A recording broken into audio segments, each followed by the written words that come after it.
kisah Yahudi ini.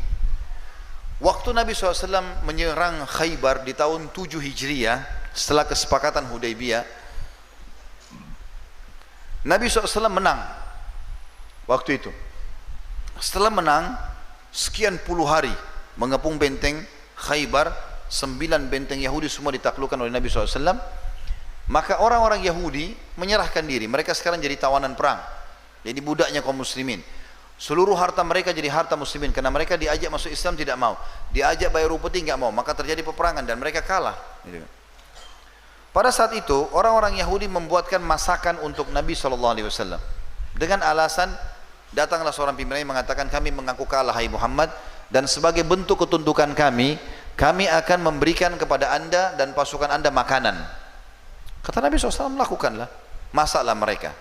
Ternyata ada satu wanita di situ yang memang sudah diatur dengan pendeta-pendeta Yahudi untuk meracuni makanan Nabi SAW. Dan mereka tahu betul Nabi SAW sangat gemar dengan paha kambing. Maka nampan yang pertama, ya, yang paling depan yang diangkat oleh orang Yahudi banyak ini, karena ini ada 1.400 pasukan Muslim, itu dibawa sekian ratus nampan, gitu kan? Yang paling depan itu ada paha kambing, yang lain tidak ada paha kambing. Dan itu yang diracuni oleh orang-orang Yahudi. Para sahabat itu lihat nampan ini datang, roti gandum banyak, mewah, ada makanannya pakai za'faran, bumbu-bumbu banyak. Mereka lihat paha kambing, Nabi paling gemar, antar ke Nabi dulu.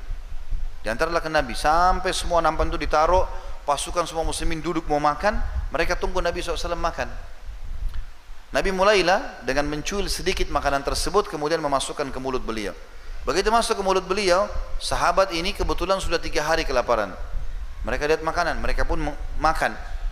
Baru saja mereka cuil makanan tersebut mau masuk ke mulutnya, kata Nabi SAW dalam hadis Bukhari, kuffu aidiyakum, tahan tangan kalian. Ada sahabat yang mengatakan, ya Rasulullah, lapar 3 hari nggak makan. Kata Nabi SAW, kuffu aidiyakum, tahan tangan kalian, jangan ada yang makan nih. Sahabat bingung, kenapa kok gitu. Ada satu sahabat kebetulan sempat mengunyah. Waktu Nabi bilang tahan, disuruh tahan tangan, sudah di mulutnya, maka dia makan. Nanti sahabat ini mati syahid karena dia kena racun itu. Dan Nabi SAW juga sendiri mengatakan, aku terus merasakan, ya, kerasnya racun itu di jantungku, ya, sampai aku menjelang meninggal dunia, ya, sakit keras untuk meninggal dunia, atau pada saat akan meninggal dunia.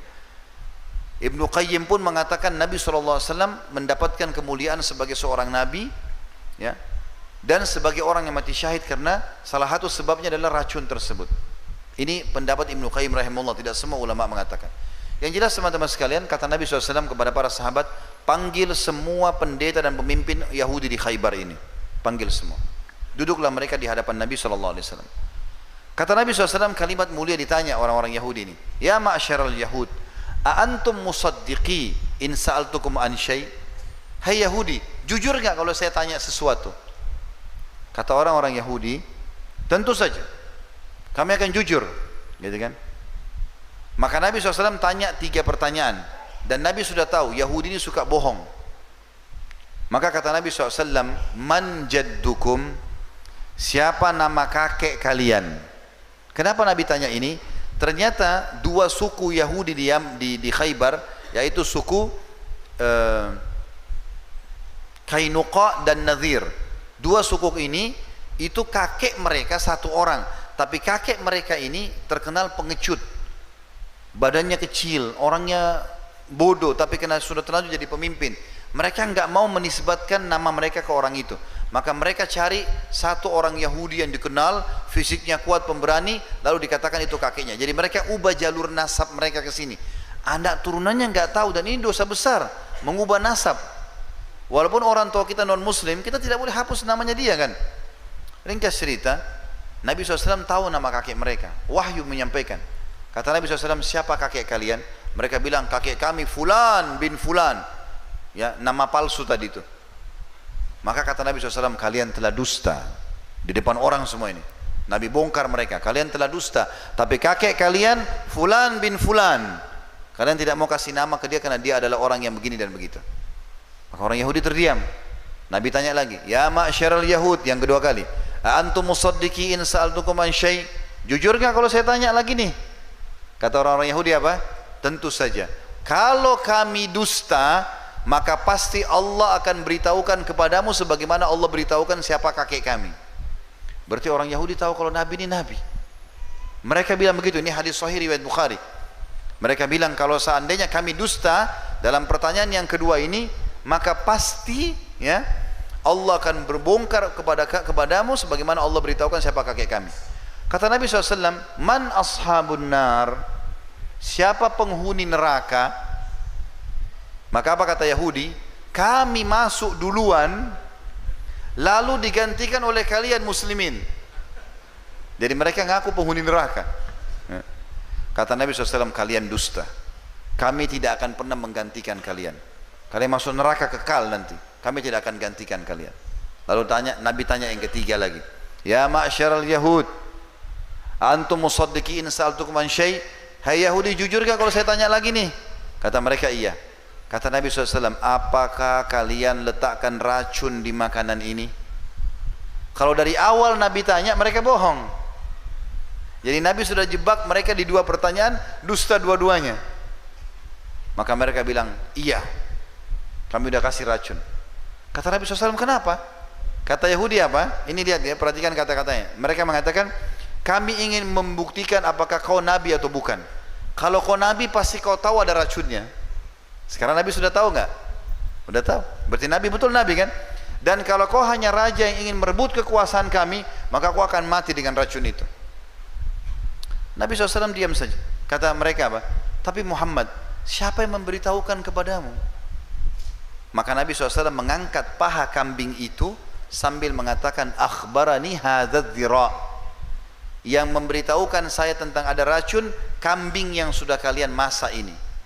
Jadi ternyata subhanallah, kambing yang sudah jadi daging, sudah dibumbuin, itu bisa ngomong sama Nabi, saya dirasuni. Ini contohnya juga mirip dengan ada batu yang mengucapkan salam kepada Nabi SAW di Mekah, dan banyak contoh-contoh yang lain nanti akan kita jelaskan insyaAllah. Dan ini tentang mukjizat yang pertama, informasi dari Nabi SAW. Tapi perlu kita garis bawahi teman-teman, ada hal yang penting di sini yang saya ingin titik beratkan. Semua yang Nabi SAW miliki adalah mukjizat dari Allah yang maha perkasa dan maha kuat, dan bukan berarti beliau SAW mengetahui hal yang gaib dengan sendirinya. Ini perlu digarisbawahi. Allah menyebutkan dalam Al-Quran, surah Jin, surah nomor 72 ayat 26. A'udzu billahi minasyaitonir rajim. Alimul ghaibi fala yuzhiru ala ghaibihi ahada. Dialah Allah Tuhan yang mengetahui semua yang gaib, dan dia tidak memperlihatkan kepada seorang pun tentang gaib itu.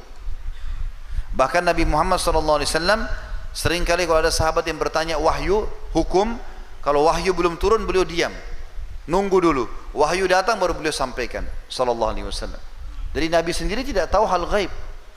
Dalam ayat lain surah Al-An'am surah nomor 6 ayat 59 Allah berfirman, a'udzu billahi minasyaitonir rajim, wa indahu mafatihul ghaibi la ya'lamuha illa hu wa ya'lamu ma fil barri wal bahr wa ma tasqutu min waraqatin illa ya'lamuha wa la habatin fi dhulumatil ardi wa la ratbin wa la yabisin illa fi kitabim mubin.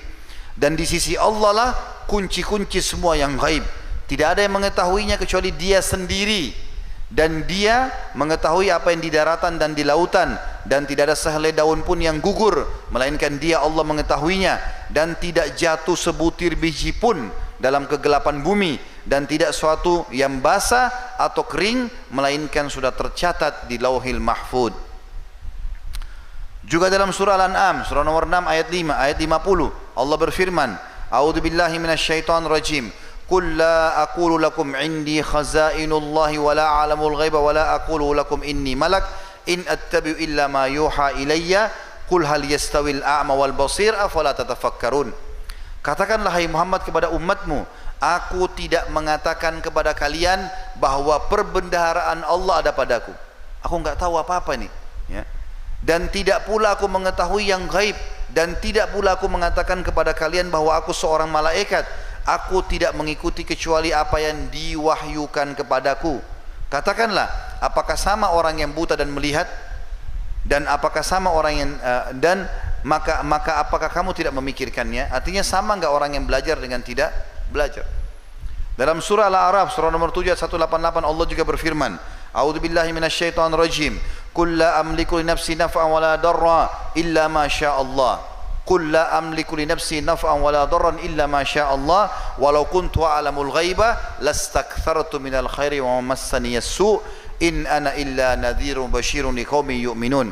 Katakanlah hai Muhammad kepada umatmu, aku tidak berkuasa menarik kemudaratan bagi diriku dan tidak pula menolak aku tidak bisa menarik manfaat untuk diriku, kemanfaatan, dan tidak bisa menolak kemudaratan kecuali yang dikehendaki Allah.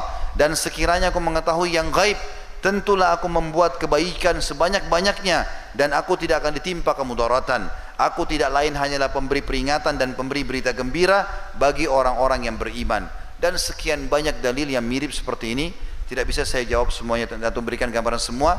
Kita tutup poin ini, dalil tentang ini, surah Hud surah nomor 11 ayat 49, yang Allah SWT mengatakan, a'udzubillahi minasyaitonir rajim, tilka min amba'il ghaibi nuhiha ilaik ma kunta ta'lamu anta wala qaumuka min qabli hadza fasbir innal aqibata lil muttaqin. Itulah berita-berita penting tentang gaib yang kami wahyukan kepadamu hai Muhammad. Setelah Allah SWT ceritakan tentang nabi-nabi sebelum beliau alaihi wassalatu wassalam, kata Allah SWT, tidak pernah kamu mengetahuinya dan tidak pula kaummu sebelum ini, maka bersabarlah, sesungguhnya kesudahan yang baik bagi orang-orang yang bertakwa. Jadi artinya Nabi SAW larang kita jangan minta kepada Allah SWT, saya pun tidak tahu yang gaib. Seperti itulah.